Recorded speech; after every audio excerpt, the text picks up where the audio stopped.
Today, we're jumping into a whole stack of source material articles, research expert takes, all focusing on, well, one of the toughest parts of running a business, especially an auto repair shop, cash flow. Yeah, absolutely critical. We've gathered insights from business pros, people who've been in the auto repair trenches, and our mission today, cut through it all, pull out the really actionable stuff, those surprising insights that can actually help you generate and manage positive cash flow, turn those potential cash crunches into, solid financial health. And it's so fundamental, isn't it?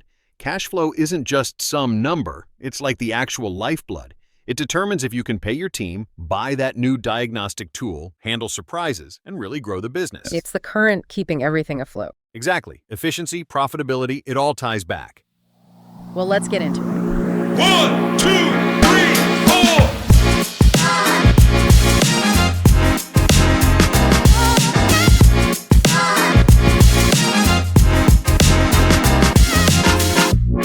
Welcome to ShopTalk, the podcast where auto repair pros get real insights to grow smarter, run smoother, and boost profits. Okay, so let's unpack this. Our sources cover broad business strategies, but also very specific tactics for auto shops. Where should we start with boosting cash flow? Well, what's really interesting is that some of the biggest first steps are these universal business ideas. One thing that kept popping up almost counterintuitively is building the business to be cash flow focused from day one, maybe even avoiding easy funding at first. Nah, you mean like bootstrapping. I saw that. The idea that cutting off that safety net of, say, a big loan forces you to zero in on the essentials. Precisely. Maximizing revenue, cutting costs aggressively. That pressure, that fear of not having cash becomes a huge motivator for discipline. Makes sense. It builds that internal muscle from the get-go. Right. And beyond that mindset, it really comes down to two things: managing the money going out and getting more money coming in. Okay, outflow first, managing costs. The sources had some really practical stuff here, like talking to your vendors. Negotiating. Yes, not just taking the first price, getting better terms, maybe longer contracts for lower rates. It stabilizes things, reduces costs. Yeah, that seems tangible. And technology was mentioned too, right, for saving costs? Definitely. Automating processes, finding software that actually cuts down operational expenses. And there's also that simple alignment idea. If your income is often delayed, well, try to delay your expenses where you can just to balance things out. Aligning inflow and outflow. Okay, so controlling the outgoings. Now let's flip the coin. Getting money in faster, or just more of it. They talked about partner referral programs. Yeah, teaming up with, say, a local tire shop or detailer. You send work their way, they send work your way. Drives traffic, increases sales for everyone. Simple enough. And maybe the most direct route to faster cash. Invoicing, sending them out immediately. The sources really hammer this point. Don't wait for the end of the month or some arbitrary schedule. That just creates cash crunches. Right, get the invoice out when the work is done. Keeps things flowing steadily. Exactly. Now here's one that feels bold. One expert called raising your rates the simplest and most overlooked strategy. That caught my eye. It's a big one. The argument is that so many owners, especially early on, just charge too little. They don't account for the true cost or their actual worth. They end up busy but not actually making positive cash flow. So asking yourself, am I valuing my work correctly? Is this profitable work or just work? It's a crucial question, and this links back to vendors too, actually. Building trust there isn't just about negotiating prices. It can unlock things like better credit lines or flexibility on quantities, huge when you consider parts. What was it you saw? Over 60% of daily costs could be parts. Yeah, that vendor relationship is massive. Absolutely. And having some operating assets like a cash buffer helps you ride out those small payment delays without stress. Adds stability. And the sources also just kept reinforcing the basics. Keep looking for those small savings. Review the lease, compare phone plans, check utility bills. It all adds up. And don't forget inventory sitting on the shelf. That's tied up cash. Sell off the old stuff, discount it, bundle it. Make a call on not rebuying slow movers. Same for unused equipment, I suppose. Sell it, lease it out. That's exactly. Free up that capital. Improving productivity came up too. Streamlining things, automating tasks so your team can focus on billable hours. Yeah, finding those cash strains and inefficient processes. Sometimes you don't even see them until you do an audit. Okay, so we've got these foundational ideas, but then the sources really pivot into how this applies specifically in an auto repair shop context, and data seems to be the key. Absolutely.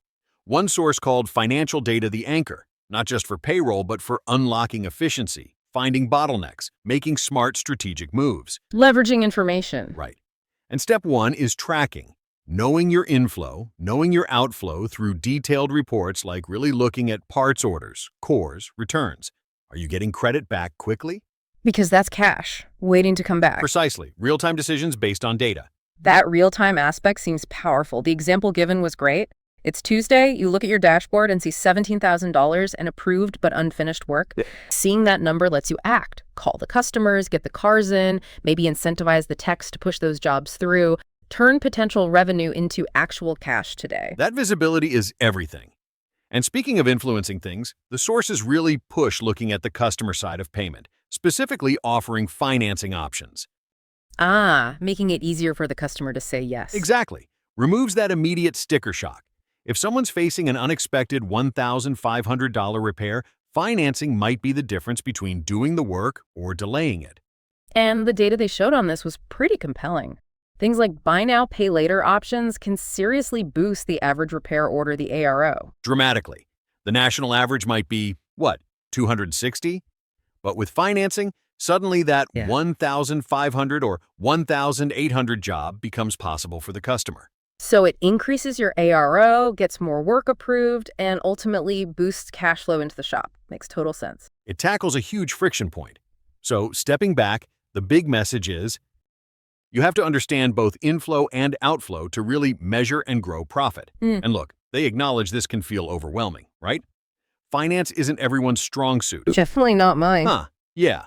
So they recommend leveraging outside help, free webinars, accounting courses, coaching groups specific to the industry. Get help interpreting your numbers and turning them into action. One takeaway that really stuck with me was questioning all transactions, even small stuff, like the example of the receipt for a new coffee machine. It seems minor, right? But those things add up. If you're not tracking them, asking, do we really need this? They can just bleed profitability without you noticing. Don't be afraid to question spending or ask for help understanding the big picture. Which leads perfectly into this more structured approach they talk about. Managing profit and cash flow through allocation. Taking the emotion out, running purely by the numbers. Okay, allocation. It starts with knowing your target margins, but then moves to setting up guardrails? Is that the term? Guardrails? Exactly. Think of it like keeping your finances from veering off course. Why? Well, talk about that classic business nightmare. The huge, unexpected tax bill you just weren't ready for. Oh, yeah. Been there, heard that story too many times. Guardrails make sure the cash you actually have in the bank matches what your profit and loss statement says you should have. And critically, that cash is earmarked for specific things like taxes. So the cash matches the paper profit. How does that work practically? Okay, a core principle they stress. Sales tax is not your money, ever. It's just passing through. Right, you're collecting it for the government. Exactly. So the simple, powerful recommendation is set aside a percentage. One expert suggested 5% of all sales parts and labor. Immediately put it into a completely separate bank account that is only for sales tax. Dedicated tax account. Yes. When the bill comes due, pay it from that account. If there's a tiny bit left over, great. But the point is, you never accidentally spent the tax money on operating costs. That sounds like a huge stress reliever right there, avoiding that tax panic. And they expand this allocation idea right to other categories. They do. They suggest benchmarks, sort of targets to aim for. Like maybe 20% of your total income should cover operating expenses, OPEX. That's rent, utilities, software, insurance. Yeah. Okay, your fixed stuff. 20% for OPEX. Then maybe 20% for parts costs, 30% for payroll, and importantly, 25% for profit, meaning 25 cents of every dollar earned goes straight into a separate profit account. 20, 30, 25. That's 95%. Leaves a little buffer. Exactly. Now, if your current numbers don't line up, maybe payroll's eating 40%, not 30%. The advice is to first get clear visibility. Reorganize your income statement. Break it down by key areas for a shop. Parts, labor, tires, sublet work. Sublet, like sending out alignments or something. Right. And shop supplies. Keep it clean. Columns for income, cost of goods sold for each, expenses, payroll. Maybe 1 or 2 pages max, not some massive report. So you can actually see where the money's going. And if you do that and you find you're, say, short on payroll allocation, you only have 25% available based on sales, but you're spending 35%. That's where the numbers force the hard thinking. You have to adjust. Either those other percentages, OPEX, parts, profit, have to shrink to make room, or, and this is key, you must find ways to increase overall sales. Boost that ARO, get more volume, bring in more total cash so that 35% payroll fits within the overall flow. Run the business by the numbers, not just feeling. Exactly. They even troubleshoot why you might be short, labor short. Maybe the pay plan isn't right, maybe productivity is low, maybe you're not billing diagnostic time correctly, maybe techs are logging too much non-billable time. Or parts, not using the pricing matrix properly, not chasing credits for cores and Or returns. service advisors not being held accountable for parts margin, lots of potential leaks. Okay, so it forces you to find and fix those leaks. But what about the flip side? What if your numbers are great and you have extra cash in those allocated accounts? A windfall. That's the fun part. You have choices. Pay down debt faster, die distributed as extra profit owner draw, team bonuses, or reinvested in new equipment, training, marketing. Nice problem to have. So implementing this, it means setting up bank accounts. Yes, multiple accounts seem to be the recommendation, maybe even across 2 banks just for clarity. And look for accounts with no fees for 0 balances so you don't get hit with overdrafts if an account is temporarily empty between transfers. So specific accounts for tax, maybe debt reduction, profit, OPEX, payroll. And maybe even hold accounts, like a tax hold and a profit hold, separate from the initial collection account. Got it. And this isn't a one-time setup, is it? It's about a routine. Absolutely. A rhythm. Allocate that sales tax maybe weekly. Do the other allocations on a regular schedule, maybe bi-weekly or monthly. One expert suggested you could get the basic bank account set up and running this system in less than a month. Doesn't sound too bad. You start with a plan maybe based on 4, 8, or 12 months of projections. Then you adjust quarterly based on reality. See if you're hitting targets, having windfalls. But the advice was interesting. Set it, let it sit, and rock along. Don't constantly tweak the percentages. Let the system work for a bit. Build consistency. And part of that routine is paying bills, right? They had a system for that too. Yeah, pick specific days to pay bills. There's like maybe the 1st and 15th of the month and stick to it.